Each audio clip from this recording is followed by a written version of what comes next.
Hello students, आज हम लोग class 12th English Bihar board का एक महत्वपूर्ण टॉपिक जिसका नाम है द सोल्जर, इसको डिस्कस करने वाले हैं लाइन बाय लाइन। इस कविता का थीम है मातृभूमि के प्रति अटूट प्रेम। यह एक सनेट है और इसका टोन है पेट्रियोटिक। अब चलिए जानते हैं कवि रूपर्ट ब्रूक के बारे में। Rupert Brooke, born in 1887 and died in 1915, was born in a well-to-do academic family. His father was a housemaster at Rugby School where Rupert was educated before going to King's College. Rupert का जन्म एक भली भांति शिक्षित परिवार में हुआ था।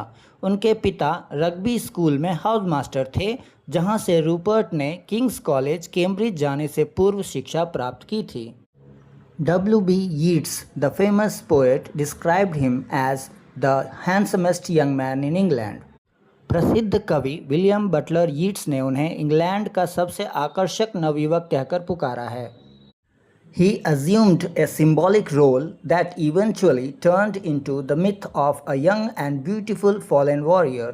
He died of septicemia on April 23, 1915, off the island of Lemnos in the Aegean on his way to a battle at Gallipoli.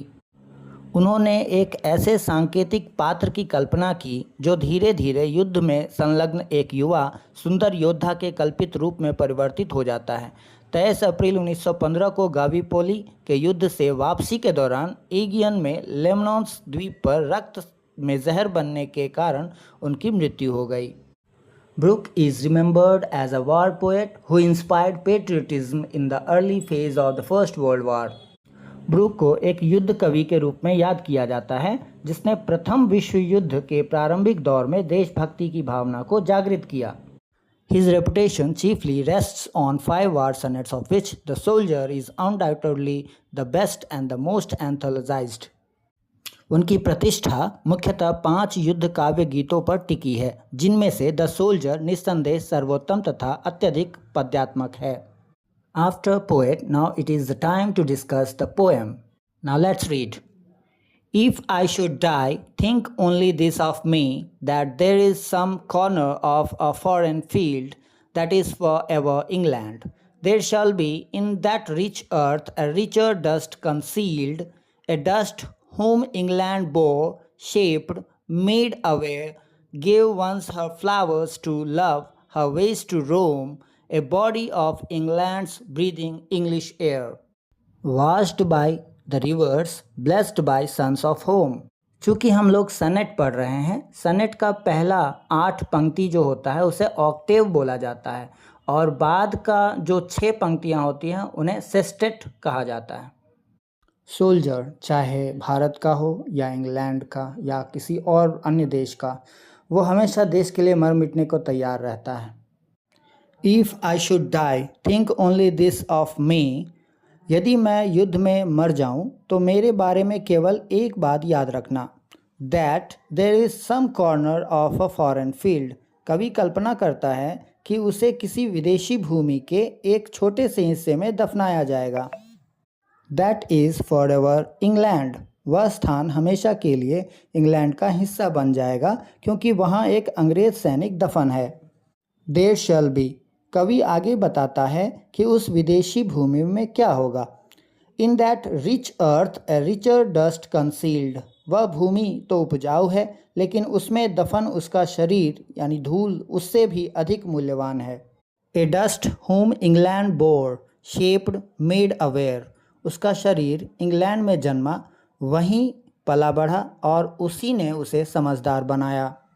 Gave once her flowers to love, her ways to roam, a body of England's breathing English air. England ने उसे सुंदर फूलों से प्रेम करना और अपनी धरती पर स्वतंत्र घूमना सिखाया। उसका शरीर इंग्लैंड का है और उसने इंग्लैंड की हवा में सांस लेकर जीवन पाया। Washed by the rivers, blessed by sons of home.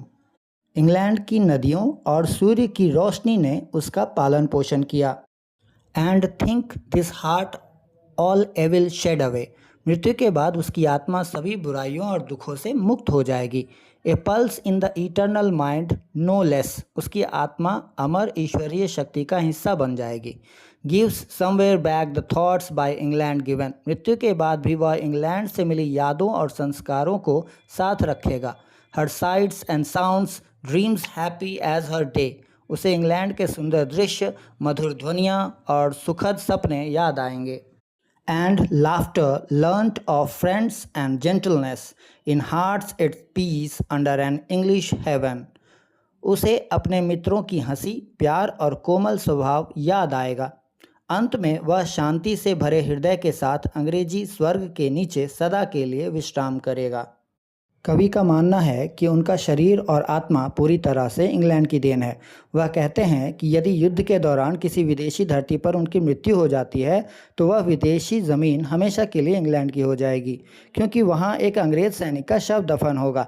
England ने उन्हें जन्म दिया, पाल पोस कर बड़ा किया, चलने के लिए रास्ते दिए और जीने के लिए शुद्ध हवा दी। कविता के अंत में कवि कल्पना करते हैं कि मृत्यु के बाद उनकी आत्मा को शांति मिलेगी और उनके दिल से सारी बुराइयां मिट जाएंगी। उनकी आत्मा हमेशा अपनी मातृभूमि इंग्लैंड के विचारों, सुंदर दृश्यों और हंसी की यादों से गूंजती रहेगी।